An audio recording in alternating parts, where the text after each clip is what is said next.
This is the Dreamers Podcast, episode 32 with credit expert Arnita Johnson-Hall. Today is August 24th, 2021. When I started 14 years ago, being an entrepreneur, being a young African-American, I just was not taken seriously in the credit education and finance space. I found myself trying to market my business and, try to tell people about the importance of credit, and it just went to the wayside. And I said, you know what? What if I created a white guy and I made him seem like he was the owner of A&B Credit Consultants and that I was an employee for the company? It changed the game. I literally found a stock photo of him. I planted his face everywhere. For whatever reason, it worked. Mm-hmm. It wasn't until I ended up building a real estate partnership with a guy. One day I was on Facebook and he sent me a message and he said, "Are you Tim?" And I said, "No." And he said, "Well, do you own A&B Credit Consultants?" And it took me a while to respond. And he said, "Well, I already know. I looked you up. You own this company." And he said, "Listen, I am just amazed and impressed that you have been able to do this." He was like, there are people who need you, and I would like for you to get in front of this. But he ended up sharing with the CEO of a very popular local magazine here that it was actually me behind A&B Credit Consultants, and they ran a full cover 4-page article on it. It was at that point I had no choice to come out in front of my company, and it was literally by far one of the best things I could have ever done. Hello world, welcome to the Dreamers Podcast. I am Stephanie Anne-Lyse, also known as Anne-Lyse Wealth. I'm a financial coach and an author. I self-published my first book, Dream of Legacy, a guide to help dreamers reach financial independence and build generational wealth. In this podcast, I'll have conversations with experts and thought leaders who dare to follow their dreams. You'll hear about their journey and their money stories. I hope it inspires you, dreamers out there, to live life on your own terms. Come on, dreamers, let's change the world! This podcast is brought to you by Dream of Legacy. Check out dreamoflegacy.com for resources to assist you on your journey to financial independence. Hello, dreamers. Welcome to the Dreamers Podcast. I'm so glad you're here, whether you're an OG listener or a first-time listener. In today's episode, I am chatting with Arnita Johnson-Hall, the woman behind Luxurious Credit and AMBC Credit Consultants. Arnita's credit journey inspired her to start her first business, which was A&B Credit Consultants. And she's had this business for 14 years and have now expanded. And Arnita has an outstanding reputation in the credit space. Her website and Instagram page, Luxurious Credit, inspires hundreds of thousands of women across the globe to normalize and live the luxurious life they deserve by becoming money savvy, enhancing their credit, and investing in themselves. We talk about Arnita's journey from being on Section 8 to becoming a 7-figure business owner. She not only talks about credit tips and the most common mistakes that people make when it comes to credit, but she also shares her challenges with her own personal credit. She talks about the process she went through to switch from a scarcity mindset to an abundance mindset, how she overcame her financial hardships, and so much more. I recently wrote an article about Arnita for Business Insider. Definitely be on the lookout for that one. There's so much more to her story. Here is Arnita Johnson-Hall. Arnita Johnson-Hall, welcome to the Dreamers Podcast. Thank you for having me. You're the founder of Luxurious Credit. It's a business that helps people restore their credit and reach their financial goals. I'm curious to hear more about how you get to this position. Well, it started pretty much after I graduated high school as graduation gifts. My mother gave me and my brother 700 credit scores. And the way she was able to do this was by adding us onto her credit cards as authorized users. So we already had very well strengthened, credit profiles once we graduated. She definitely told us the importance of paying our bills on time, but she didn't necessarily tell us that, our paying habits would be reported onto a credit report. Lenders would determine our credit worthiness to get approved for more credit. So, of course, being young, having access to that type of credit, I found myself within a year having 25 credit cards all maxed out that, of course, I couldn't make the minimum payments on anymore because I was working at Party City, making about $7 an hour. And I just could no longer afford to keep up with the minimum payments. That next year, a coworker telling me, oh, don't worry about it. If you couldn't pay your credit cards, just let everything go. And in 7 years, you're going to have good credit again. So I said, okay, well, 7 years, I'll be 25. So I can go 7 years, with having bad credit. Can't be all that bad. The car that I had, I might end up getting a wreck and I need a new vehicle. I went to the dealership, attempted to finance a Ford Focus. And the salesman literally told me that I could not finance cheese on a burger. I ended up having a daughter. I ended up becoming a single mom, being on government assistance. And the straw that broke the camel's back was I went up for a job at an insurance company, and I knew the young lady in HR. We went to school together, and I sent her my resume, and she pretty much told me, Arnita, you have the job, don't worry about it. It starts at $60K a year with bonuses. So I really feel like this was just going to be the way of becoming self-sufficient, getting out government assistance, building stability for my daughter. I really had my life planned out on how I was going to transition from Section 8 and government assistance to becoming 100% self-sufficient. She told me that I would hear from them by the end of the week. The end of the week came. I did not hear from them. So I reached back out, and that's when I was informed that I did not get the job because I could not pass a credit reference check.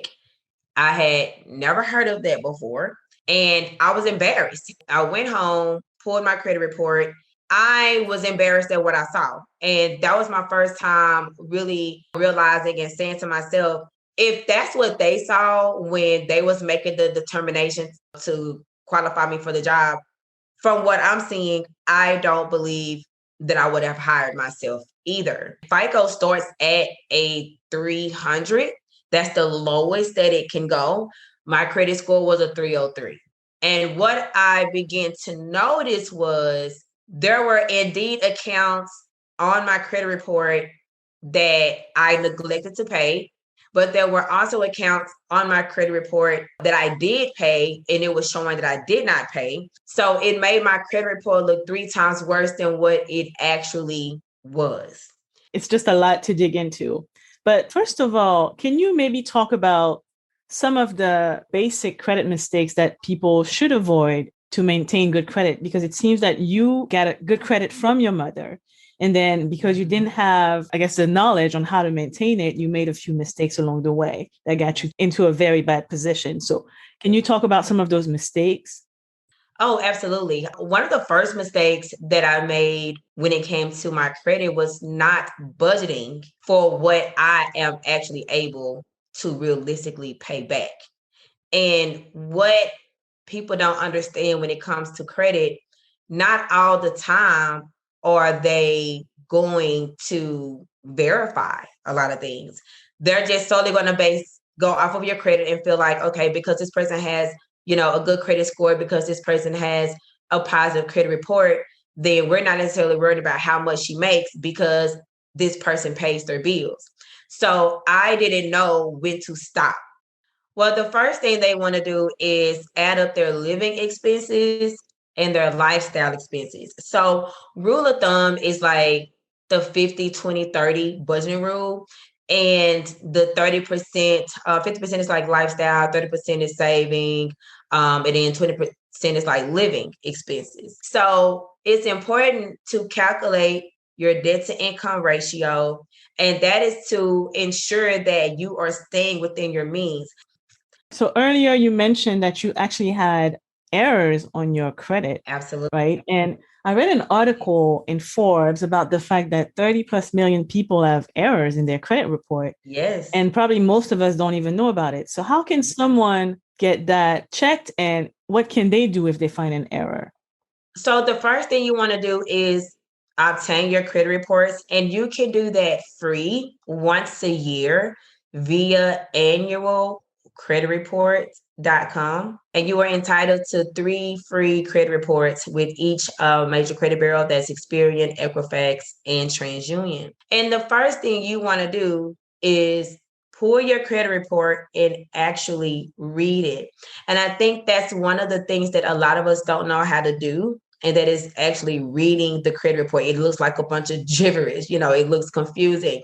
But one of the best things that I recommend doing is, for starters, all of the bills that you have now that is reporting to your credit report, those are the ones that you want to look at first, because that's something that you are familiar with, because you currently have that debt. And you want to make sure that everything pertaining to that account is correct. And then I like to use like highlighters. So my yellow would be things that I am familiar with.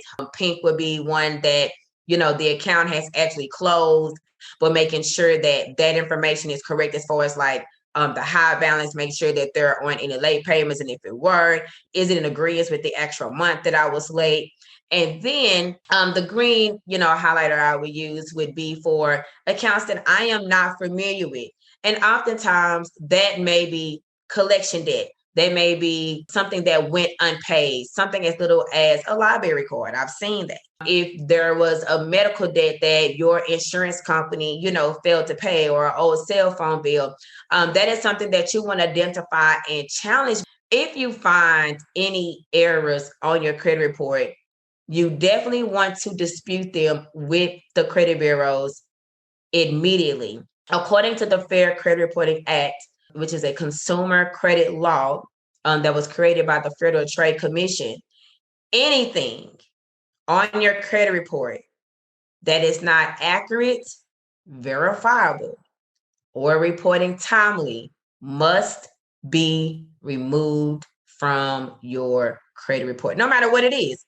It must be removed or corrected. You have to remain adamant, and you must not be afraid to file complaints with the government agencies to ensure that such errors are corrected so that it can reflect your true financial paying responsibility. Did you say that you could get a negative impact on your credit due to your library card?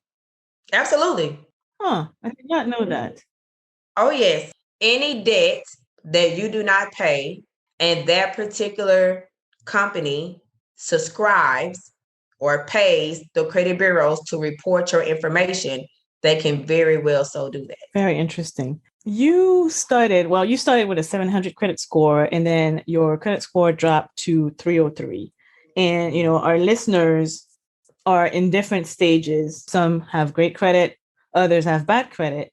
And, I'm curious to hear more about your journey. I know now you don't have 303 credit score. So no. How did you move from 303 to where you are today? So I'd like to share first that your credit is a journey, because life is a journey. And I don't want anyone to feel that their credit defines who they are. And we oftentimes can get stuck in that. So I'm going to share 2 stories. The first one is when my credit score was a 303, I used to hear this credit repair commercial on the radio all the time for a credit repair service. And I signed up, and there was one positive account that I had on my credit report, and that was an auto loan that my mother paid off. Some kind of way they was able to remove that from my credit report. So it was not beneficial. It didn't help me at all. It made my credit a lot worse. And I was working at a car dealership at the time, and I saw how people were treated with good credit versus how people were treated with bad credit. I remember the guy in the finance department, me asking him, like, I want to be like them. I want to be treated with, I want to have that red carpet experience. And he said that you need to get your credit together. And I said, well, I currently pay the company. They're not doing anything. He said, well, do it yourself. He was literally go down to the library and study the Fair Credit Reporting Act. That was my first time ever hearing about that. Went down to the library that next day, and I just fell in love with all of the information. And I was like, oh my gosh, I didn't even know that this was even possible. So I began to work on my credit, and I went from a 303 to a 650 in 6 months. I went and got a secured credit card, and from there, my credit score ended that 8th month at like a 710 or so. So I went and purchased a new vehicle, and then I ended up losing my job. And it put me back into a financial bind of me not being able to pay my bills. And that is what made me say, you know what, I'm not going back to work. I started to have a great passion, correcting inaccuracies on credit reports and helping people, that I said, I'm going to turn this into a job or into a business. And in the midst of that, my credit went down again. But one thing about having the resources and the credit education is you can always rebound from that and rebuild. I was diagnosed with stage 2 breast cancer. I chose the holistic route, and of course, insurance doesn't pay for that. And I found myself in extreme debt again. Here I am, have a successful credit education service of, successful credit education finance blog. And here I am going from a 730 credit score down to a 584 because I have now spent all of my money on holistic treatment and putting a huge burden on my credit cards to be able to afford treatment. And I felt really bad about that because I feel like, how could I be in this type of authority? How can I be an expert, but yet here I am at a 584? I had to allow myself grace and understand that I'm going through something. Like, this is a path that I'm going on, and I'm not going to be on it forever. If I die, I won't be on it at all.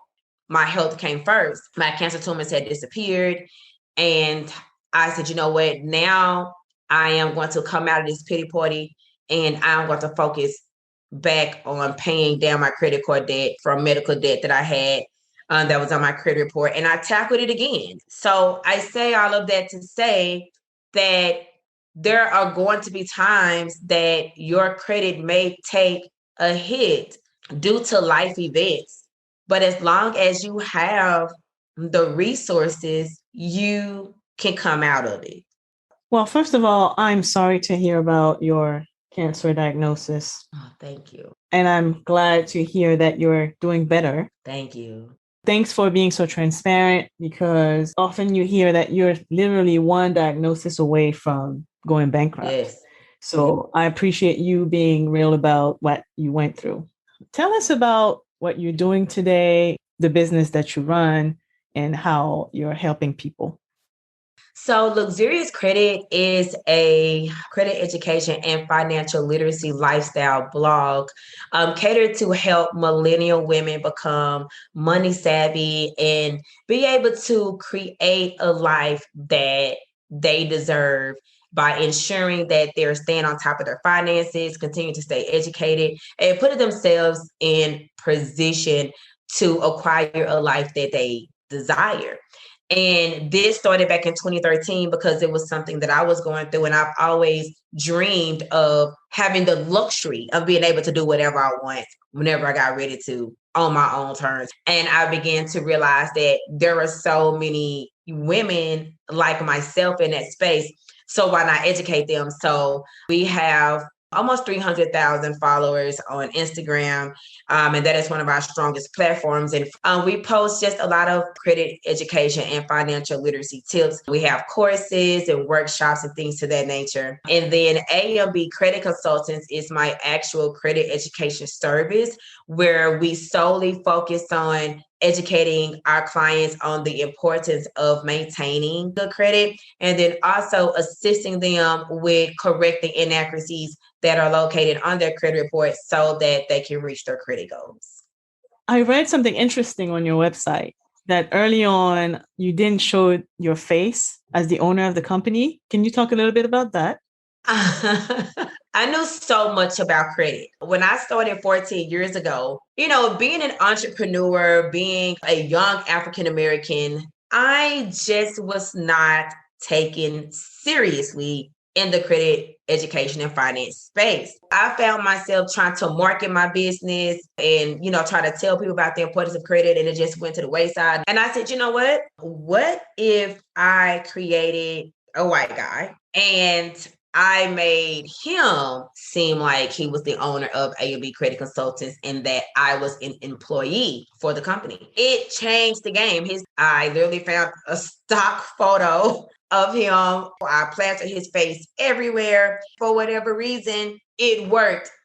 It wasn't until I ended up building a real estate partnership with a guy. One day I was on Facebook and he sent me a message and he said, "Are you Tim?" And I said, "No." And he said, "Well, do you own A&B Credit Consultants?" And it took me a while to respond. And he said, "Well, I already know. I looked you up. You own this company." And he said, "Listen, I am just amazed and impressed that you have been able to do this." He was like, "There are people who need you, and I would like for you to get in front of this." But he ended up sharing with the CEO of a very popular local magazine here that it was actually me behind A&B Credit Consultants, and they ran a full cover 4-page article on it. It was at that point I had no choice to come out in front of my company, and it was literally by far one of the best things I could have ever done.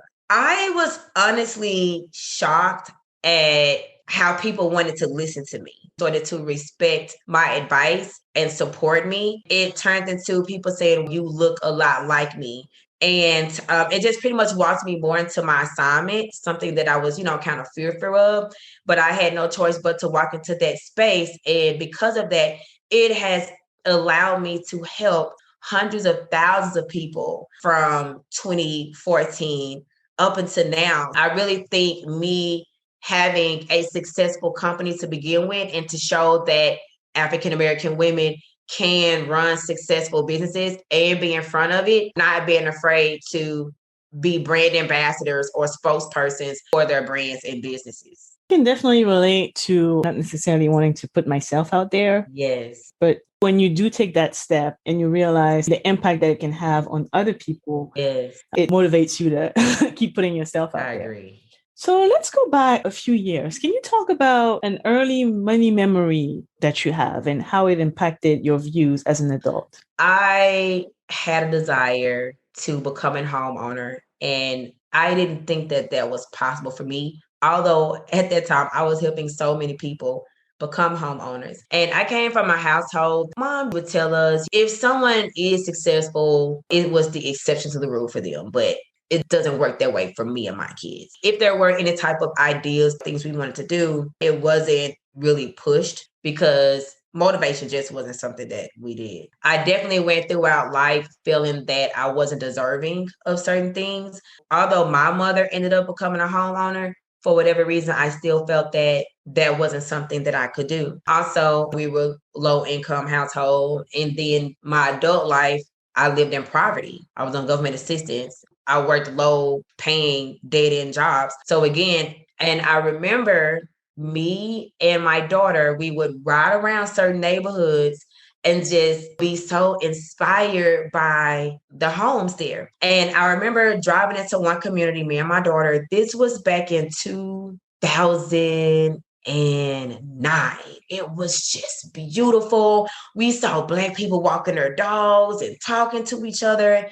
And me and my daughter was just like, oh my gosh. Like I still remember how slow we drove by everyone and they waved at us. And we were kind of shocked because the neighborhood that we lived in, if people weren't familiar with you, you could find yourself in trouble. I was like, oh my gosh, I would love to live like this one day. What do these people do to live like? And then I remember going back to my Section 8 apartment and I was just like, wow, one day I am going to live in something like that.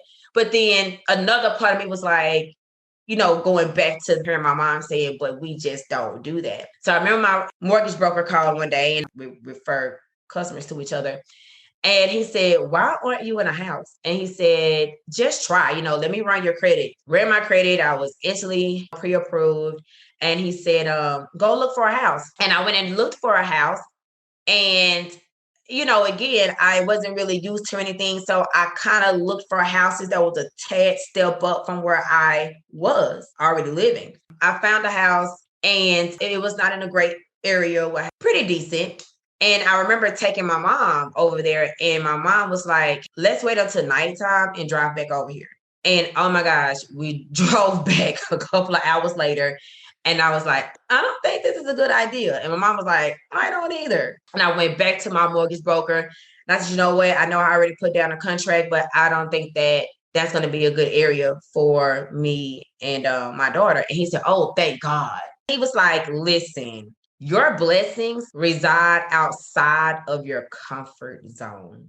You have to allow God to pour into you and show you what he has for you. He said, I'm going to write down this community and I want you to go check it out.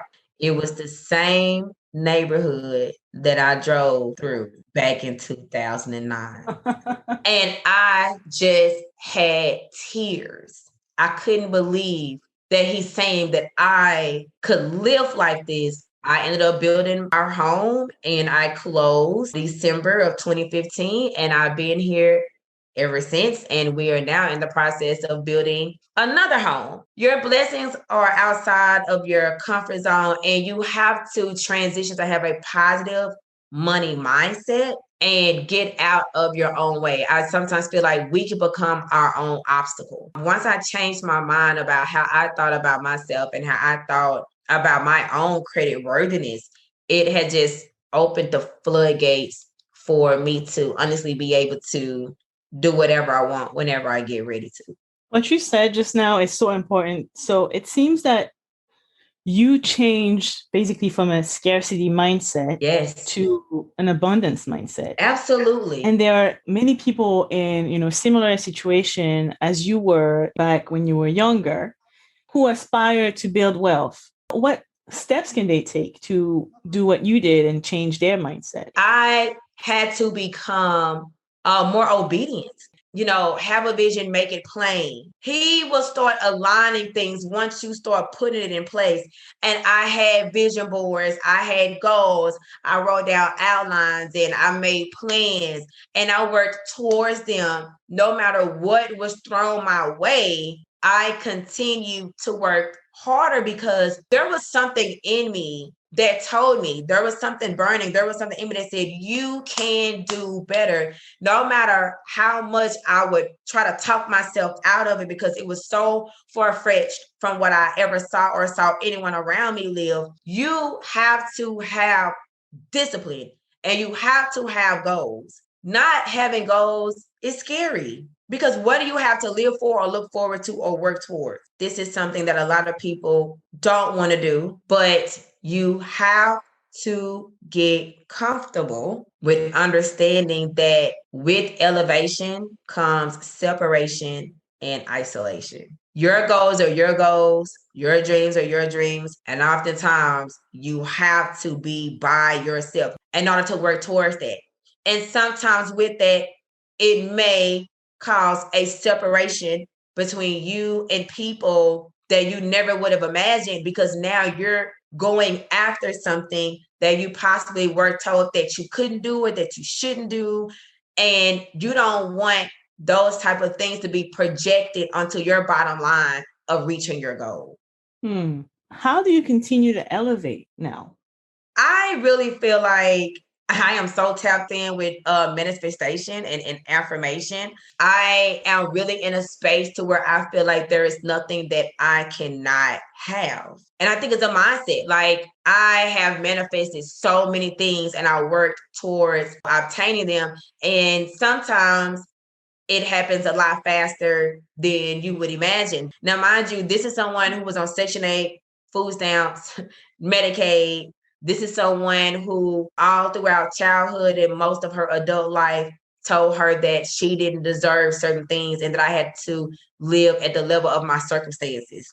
And as my level of circumstances increased, and the goal, the mission, the objective is to help others do the exact same thing, because I feel like I'm no different than anyone else. So to be used as a vessel to be able to help others do the same is a continuance of motivation for me to keep thriving as well. There's a popular message about, becoming debt-free before investing. As a credit expert, can you talk a little bit about how you can use good credit to help build more wealth? Absolutely. I believe everything is all about balance. You do not have to be debt-free in order to start investing. You can definitely utilize your credit to do so. And one of the things that a lot of my clients in my AMB credit program, what we have assisted them with is to be able to purchase property. Some of them are able to do so by getting personal loans and then paying cash for their properties, while some have literally been able to get on a budgeting plan to where they're saving $12,000 to even $20,000 a year to purchase homes or properties cash, and being able to take the equity out of that property to buy more properties and have their renters pay the equity loan. You try to understand what our guests do to build wealth. And, you're a successful entrepreneur. Can you talk to us about how you invest some of your earnings to create more wealth for yourself? I am always investing back into my business or starting other businesses or purchasing property. So I am someone who has definitely gotten addicted to investing. I have not played around in stocks as much as I would like, but I definitely am really big in purchasing properties and acquiring businesses. So can you talk to us about your best money move so far?